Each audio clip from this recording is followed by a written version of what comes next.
ধন্যবাদ। আপনাদেরকে জানাই এত সুন্দর একটা পরিবেশ দিয়ে বসে দাঁড়িয়ে আপনারা এখনো যারা গান শুনছেন, আজকের যিনি আমার দয়াল, তার কাছে আমার যে জিজ্ঞাসা ছিল কাঙ্গাল হয়ে চমৎকার ভাবে আমাদেরকে বুঝাইলেন। আমার কাছে একটি প্রশ্ন করলেন, আমি কিসের কাঙ্গাল? অনেকে আছে টাকার কাঙ্গাল, অনেকে ধনের কাঙ্গাল, অনেকেই কত রকমের কাঙ্গাল আছে। আমি কিসের কাঙ্গাল? জবাব করব, আমার দয়ালের কাছে বলেছিলাম, দয়াল গো, গুরু চিনা তো বিষম দায়। কারণ একটা সঠিক গুরু নির্বাচন যদি না করা হয়, একটা আছে বিয়ের ঠকা, যেজন বিয়ে করে ঠকে তার ঠক জীবনে উঠে না, আর যেজন গুরু নির্বাচন করে ঠকে ওর ঠকাও জীবনে কোনোদিন উঠে। এজন্য বলছিলাম, দয়াল গো, আমি আসল গুরু চিনব কি করে? আমার দয়াল নবী বলেছেন 10টি লক্ষণ যে সমস্ত পীর ওলিয়া আউলিয়াদের মধ্যে থাকবে তাদেরকেই দেখলেই চেনা যাবে যে এটা প্রকৃতপক্ষে আল্লাহওয়ালা ব্যক্তি। তো আমার দয়াল বললেন, যাহার বদন দেখা মাত্র তোমার হৃদয়ে জাগে আনন্দ, তারে বুকে জড়িয়ে ধরো, ওই তো স্বয়ং গোবিন্দ। দিয়া প্রতি অঙ্গ করিও গোবিন্দর সঙ্গ, উথলিবে প্রেম তরঙ্গ, তোর তাপিত দেহ শীতল। আচ্ছা, আজকে তো আমি মেয়ে শিষ্য, আচ্ছা মেয়েটা বাদ দিলাম। আজকে যদি আমি পুরুষ হই, আমি যদি পুরুষ একজন ভক্ত হই বা শিষ্য হই, যাহার বদন দেখলে আমার যদি আনন্দ লাগে, এখানে আমি যদি পুরুষ হই, আমার ওই আপাটা আমার বেশি ভালো লাগে, ওই যে ওই আপাটাকে আমার অনেক ভালো লাগে। এখন আমি একটা পুরুষ মানুষ, আমি যদি যাই ওনারে জড়াই ধরি, ওনার বদন দেখে আমার ভালো লাগছে, ওনারে আমি কৃষ্ণ মনে কইরা, গুরু মনে কইরা ওনারে যাইয়া যদি আমি জড়াই ধরি, আমার শরীয়তের বিচার করবে না? কি করবে কিনা? তাহলে যদি শরীয়তের বিচার আমাকে করে, তাহলে এখানে আমি ওনারে জড়াই ধরলাম, তাহলে আমার নফসও খারাপ কাজ করতে পারে, আমার নফস নাও ঠিক করতে পারে। কারণ উনি একটা মেয়ে মানুষ, আমি একটা পুরুষ মানুষ, ওনাকে জড়াই ধরলে আমার নফস নাও ঠিক থাকতে পারে। তাহলে দয়াল, এইখানে আমার যাহার বদন দেখা মাত্র হৃদয়ে আনন্দ জাগলেই যে আমি তারে জড়াই ধরবো, ওইটাই যে আমার গুরু, এই বিষয়টা আপনি একটু ক্লিয়ার করুন। প্রতি অঙ্গ দিব, আমার তো মাইরি একবারে শেষ করে ফেলাইল। এখানে আপনি একটু বিচারটা কিভাবে করবেন, তাহলে মীমাংসাটা আপনি সুন্দর করে, এটা আপনার কথা থেকে আমার পয়েন্ট।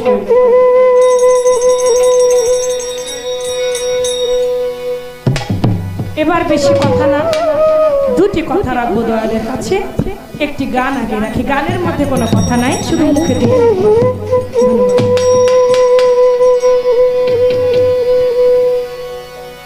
আস্তে, এটা কিন্তু টাঙ্গাইলের ভাব বুঝতে হবে। হ্যাঁ, আমার গানের সময় আস্তে বাজাইবেন, যখন এরা দুহারি করবে তখন জোরে বাজাইবেন।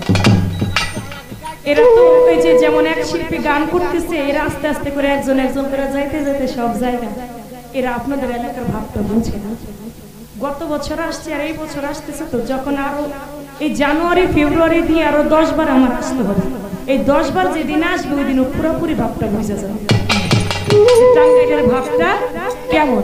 এখন আস্তে আস্তে বুঝতেছে, আরো বুঝবে, ওদের জন্য আপনারা দোয়া করেন, রাগ হয়ে না, বুঝে যাবে। ভাব নদীর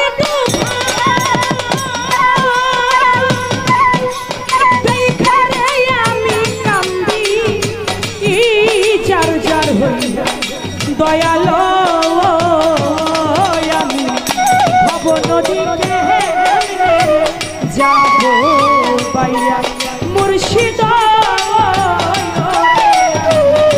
ভব নদীকে যাব,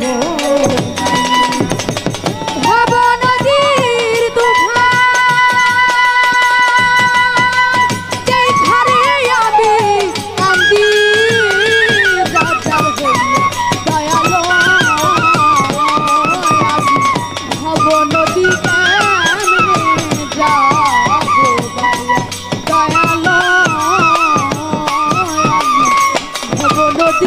কেমনে যাবো। ছিল ভাই বেরাদা সকল সঙ্গে আশা ছিল ভাই বিরাদার সকল আশা ছিল ভাই বেরাদা সকল সঙ্গে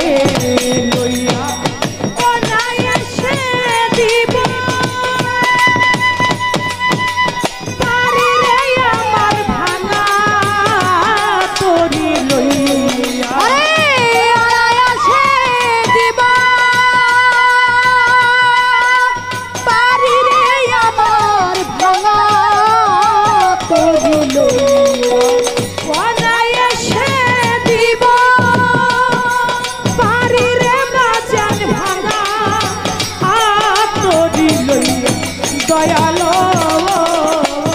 আমি ভব নদীকে রে যাব বাইয়া মুর্শিদ রে আমি ভব নদী কেমনে রে যাব বাইয়া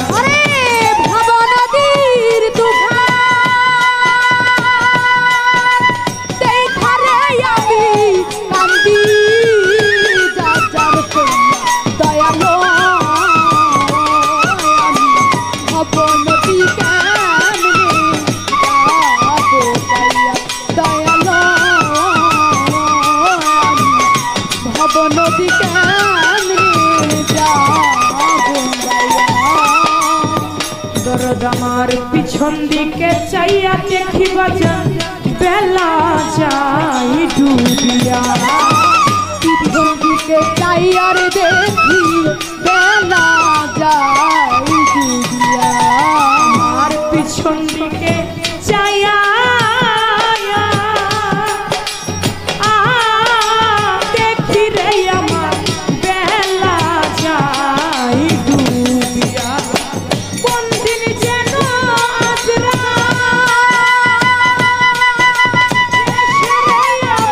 লইবে বান্ধিয়া কোন দিন যেন আজরা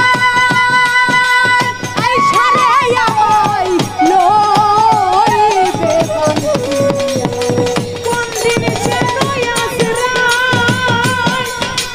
এসে বইরা মরি লইবে বান্ধিয়া দয়ালো আমি ভব নদীকে মেনে রে যাব বাইয়া মুর্শিদ রে আমি ভব নদী কেমনে যাব বাইয়া ভব নদীর তুফান দেখারে আমি কান্দি যার দয়ালো ভব নদী কেমনে যাব দয়ালো ভব নদী কেমনে যাব मेरा जाली कांदे रे दया चाই না মাছ বিছাইয়া मेरा जाली कांदिर दयाल जाई ना माज बिछाया मेरा जाली कांदे मुर्शिद চাই না মাছ বিছাইয়া আমার জানটা লইও লইও মেসের জানি যে আজরাইল হইয়া ওরে আমার জানটা লইয়া লইয়া রে মুর্শিদ নিজে আজরাইল হইয়া প্রাণ পাখিটা নিও নিও রে দয়াল নিজে আজরাইল হইয়া দয়াল আমি ভব নদীকে মেনে রে যাব বাইয়া মুর্শিদ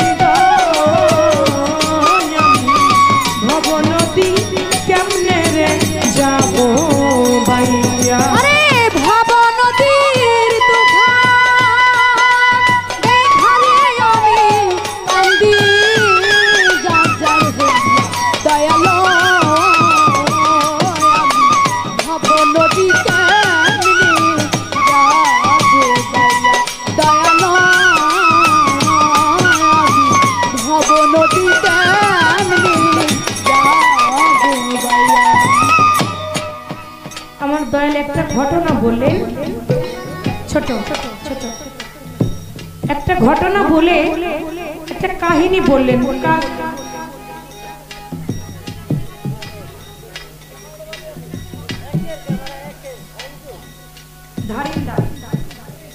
দয়ালের নাম বৈরাবরের একজন ভক্ত, তার একটি কাহিনী বললে, তিনি যতই খারাপ কাজ করুক না কেন গুরু তাকে উদ্ধার করলেন, তাই না? শুনতে পাইলাম গুরু তাকে উদ্ধার করলেন। আমি এখান থেকে একটু জানবো দয়া, এমন একজন গুরু ছিল, এমন একজন শিষ্য ছিল, গুরু যদি কোনো খারাপ কাজ করে, গুরু ভক্ত যদি কোনো খারাপ কাজ করে, গুরু যারা তারা যে করেই হোক ভক্তকে সে খারাপ কাজ থেকে উদ্ধার করে। মানিকগঞ্জের ভিতরে আল্লাহ বাজান ছিল, ওই আল্লাহ বাজান তার কাছে তিনি একদিন ভক্তকে বলে, বাবা আমার তো তোমার বাড়িতে যাব আমি আগামীকাল। কয় দয়াল আপনি আমার বাড়ি আগামীকালকে যাবেন? যাদবকে বলে হ্যাঁ দয়াল। বলে তুমি আমাদের বাড়ি আগামীকালকে যাবে গুরু, আমি তো বড় আনন্দিত। ভক্ত তরিকার ভাইদের কাছে বলে, জানিস আমার দয়াল আল্লাহ বাজান আগামীকালকে আমাদের বাড়ি যাবে। এখন খুশি আনন্দে বলতেছে, দয়াল আপনি যে আগামীকাল আমার বাড়ি যাবেন আপনি কি খাবেন, আপনার কি খাইতে মনে চায়? বলে আমি তোমার কাছে বেশি কিছু খাইতে চাই না, তুমি আমার জন্য আমার ইচ্ছা করতেছে তুমি একটা, তোমার বাড়ি তো গোয়ালন্দ ঘাটে, তুমি গোয়ালন্দ ঘাট থেকে আমার জন্য বড় একটা পাঙ্গাস মাছ কিনে নিয়ে, পদ্মার পাঙ্গাস নিবা, ওই পদ্মার পাঙ্গাস তোমার স্ত্রী রান্না করবে, দুপুরবেলা তোমাকে নিয়ে আমি একসঙ্গে খাবো। বলে ঠিক আছে বাজার। ও সেদিন বিকেল বেলায় সন্ধ্যার টাইমে ওখান থেকে চলে গেল, যাতে সকাল বেলা হইলে ও বড় একটা পদ্মার পাঙ্গাস নিয়ে বাড়িতে যাইতে পারে। ওই দিন সন্ধ্যাবেলায় যখন ওই গোয়ালন্দ ঘাটে গেল, দৌলতদিয়া ঘাটে যাইয়া ওর মনের ভিতরে কুকামনা জাগ্রত হইল। যখন কুকামনা জাগ্রত হইল, ও দৌলতদিয়া কি করলো, খারাপ জায়গায় গিয়া ও মনে মনে ভাবে আজকে রাত্রটা আমি পতিতালয়ে কাটিয়ে দেব। যেই দরজার মধ্যে যায় ও রাত্র কাটাবে, সেই দরজার মধ্যে গিয়াই দেখে একটা পুলিশ একটা রাইফেল কাঁধে করে নিয়ে দাঁড়িয়ে আছে। ও মনে মনে চিন্তা করে, আমি যারে পছন্দ করছি পুলিশটাও মনে হয় তারই পছন্দ করছে। ওইটা চিন্তা করে আরেকটা দরজার মধ্যে যখন যায়, ওইখানেও গিয়া দেখে একটা পুলিশ দাঁড়িয়ে আছে। সারা রাত্র যে দরজায় যায় ওই দরজায় পুলিশ। ও মনে মনে চিন্তা করে, যে দরজায় যায় ওই দরজায় গিয়ে দেখে পুলিশ। ও মনে মনে চিন্তা করে, আজকে মনে হয় কোনো একটা ঝামেলা হয়েছে, নয়তো কেন এত দরজায় দরজায় পুলিশ। এটা মনে মনে চিন্তা করে যখন ফজরের টাইম হয়ে গেছে, ও আর কোনো ঘরে যাইতে পারবে না, আজান হয়ে গেছে। ও একটা দৌলতদিয়া ঘাট থেকে একটা পাঙ্গাস মাছ কিনে ও বাড়িতে গেছে। বাড়িতে যাইয়া দেখে দয়াল ওর বাড়িতে পৌঁছে গেছে। স্ত্রীকে বলতেছে, বাবা কখন আসছে? বলে দয়ালে তো ফজরের আজানের পর পরই বাড়িতে আসছে। বলে কি বলো, এত সকালবেলা দয়াল আমার বাড়িতে এটা কেমনি কেন? বলে হ্যাঁ দয়াল তো চলে আসছে। বলে আমার তো বিশ্বাস হয় না। যাইয়া দয়ালের পা টিপতেছে দয়ালের ঘুমটা ভাঙানোর জন্য। দয়াল ঘুম ভাঙানোর জন্য পা টিপে আর দয়াল দয়াল বলে ডাকে, বাজান একটু উঠবেন? আপনি এই অসময় আমার বাড়ি, আপনি তো এই সময় আমার বাড়ি আসার কথা না, আপনি এই সময় কোথা থেকে আসলেন?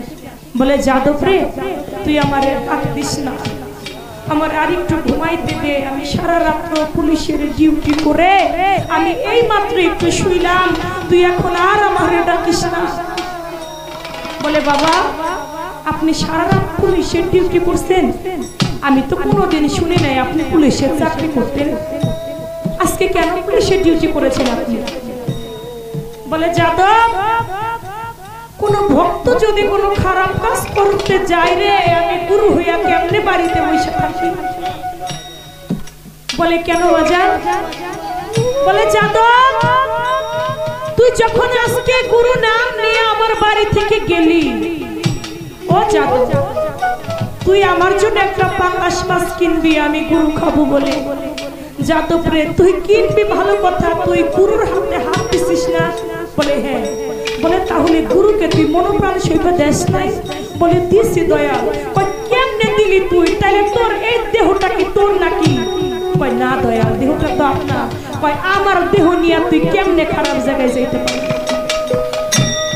আমি গুরু হইয়া তো তোকে যাইতে দিতে পারি না। যেই পুলিশ তুই দাঁড়িয়ে দেখেছিস ওই পুলিশ আর কেউ নাই রে, সেই পুলিশটা আমি দয়াল তোকে সারা রাত্র পাহেরা দিছি। ভক্ত যদি কোনো খারাপ কাজ করে গুরু তাহাকে বাধ্য করে ফিরিয়ে আনে, আপনি বলবেন দয়াল এমন একজন গুরু ছিল, সে তার ভক্তকে 1000 টাকা দিয়ে একটা পতিতালয়ে পাঠাইল। আপনি বলবেন গুরু হচ্ছে খারাপ কাজ থেকে ভক্তকে ফিরিয়ে আনে। ওই দয়াল ওই ভক্তকে 1000 টাকা দিয়ে একটা পতিতালয়ে কেন পাঠাইলো? তার কারণ ছিল, তার নাম ছিল কি? সেই ভক্ত ছিল কি? সেই গুরু ছিল কি? এটার জবাব যদি করে আমরা কিছু পাইল পাইতে। ভব নদীর দুভান দেখারে আমি কান্দি দয়াল। ভব নদী কেমনে যাবো দয়াল। ভব নদী কেমনে যাবো যেহেতু দুটি করে কথা রাখতে বলেছে, একটি কথা আমি রাখলাম মূল্যবান, আরেকটি কথাও রাখবো। দয়াল আমার আল্লাহ পাক বলেছে, হে আমার বান্দা তোমরা আমার রঙে রঞ্জিত হও। আল্লাহর রংটা কি আমরা কি সবাই জানি? যারা আল্লাহর রঙি তারা জানে, আমরা কি জানি? আল্লাহর রং কি আমরা তো জানি না। আপনি বলবেন আল্লাহর রংটা কি? আল্লাহর রঙের, আল্লাহ যে রং ধরতে বললো, আল্লাহর রঙে রঞ্জিত হইতে বললো, কোন কর্মে আল্লাহর রঙে রঞ্জিত হওয়া যায়?